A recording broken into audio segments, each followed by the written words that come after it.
December 1978, shortened Tamil senior grade. Get ready for the dictation. 10 seconds.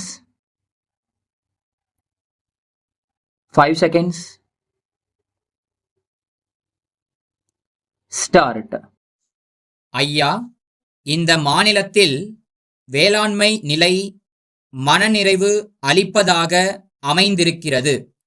ஆனாலும் வறட்சி நம் முன்னேற்றத்தை தடைப்படுத்தி இருக்கிறது.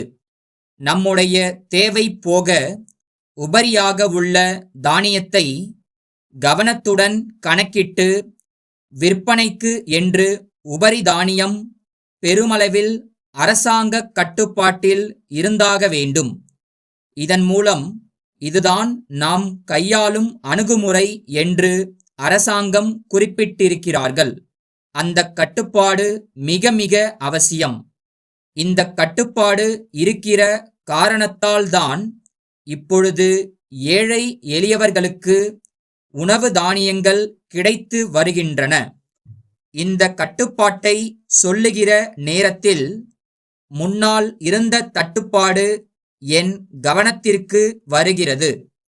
இப்பொழுதும் இவ்வளவு வறட்சி வந்த நேரத்தில் கூட, புயல் வெள்ள பாதிப்பு நேரத்தில் கூட தமிழகத்தில் எந்த இடத்திற்கு போனாலும் நம்மால் உணவு தானியங்களை பார்க்க முடிகிறது, கேட்டு விலைக்கு வாங்க முடிகிறது.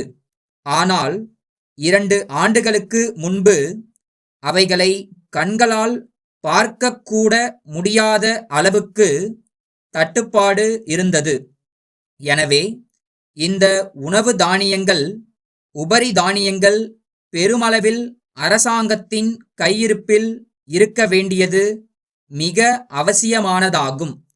அதற்கான வகையில் அரசாங்கத்தினர் உற்பத்தி, கொள்முதல், விநியோகம் இந்த 3 துறைகளிலும் தற்போது மேற்கொண்ட நடவடிக்கைகள் பாராட்டத்தக்கவை, வரவேற்கத்தக்கவையாகும்.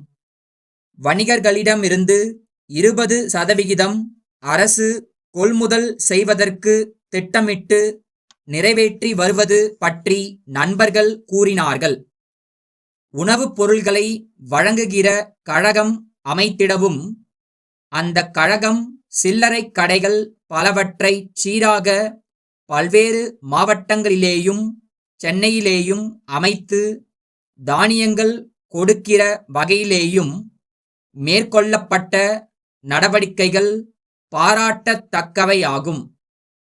மாநில அரசு முயற்சியால் மட்டுமல்லாமல் மத்திய நிதி வரி விதிப்பு கொள்கை மூலம்தான் விலைவாசியை கட்டுப்படுத்த முடியும்.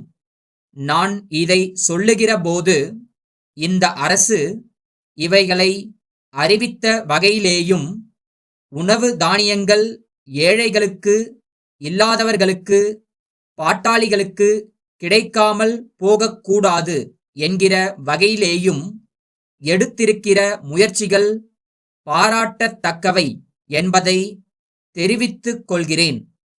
இந்த விலைவாசி ஏற்றத்திற்கு வரி விதிப்பு கொள்கை ஒரு முக்கிய காரணமாகும். வேளாண்மை உற்பத்தியை பெருக்குவது அவசியம். நியாயமான நிலையான பொருளாதார வளர்ச்சிக்கு வேளாண்மை உற்பத்தி மிக அவசியம். நிரந்தரமான வேளாண்மை உற்பத்திக்கு உரம் அவசியமானதாகும்.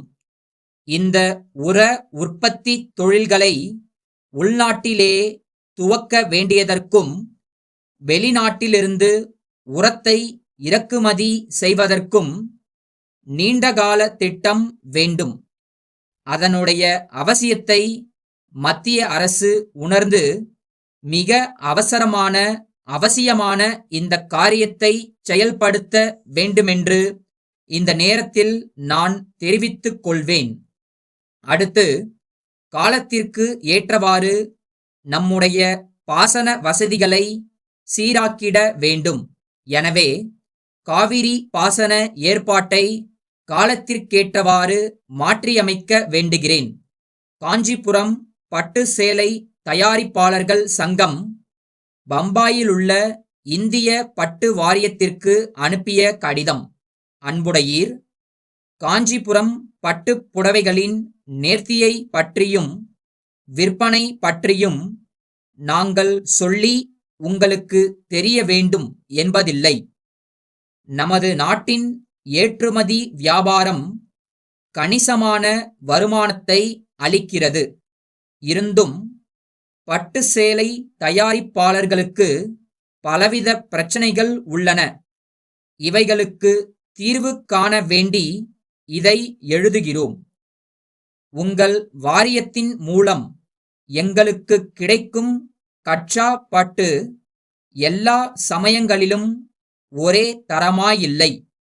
இதன் காரணம் எங்களுக்கு விளங்கவில்லை. சேலை தயாரிப்பில் இதனால் ஏற்படும் மாறுதல்களை வாங்குபவர்களில் சிலர் நுணுக்கமாக பார்க்கிறார்கள். தரம் குறைந்துவிட்டது என்று தீர்மானித்து வாங்காமல் போகிறார்கள். சில சேலைகள் வியாபாரம் இன்றி தேங்கி விடுகின்றன. சில்லறை வியாபாரிகள் இது பற்றி எங்களுக்கு தெரிவிக்கிறார்கள். ஆகவே எங்களுக்கு ஒரே இடத்தில் திரட்டப்பட்ட கச்சா பட்டை குறிப்பாக மைசூரிலிருந்து சப்ளை செய்யுமாறு கேட்டுக்கொள்கிறோம். கைத்தறி முறையை விட இயந்திர முறையை கையாண்டால் சிறந்த ஜரிகை தயாரிக்கலாம் என்பதையும் தெரிவித்துக் கொள்கிறோம். தங்கள் உண்மையுள்ள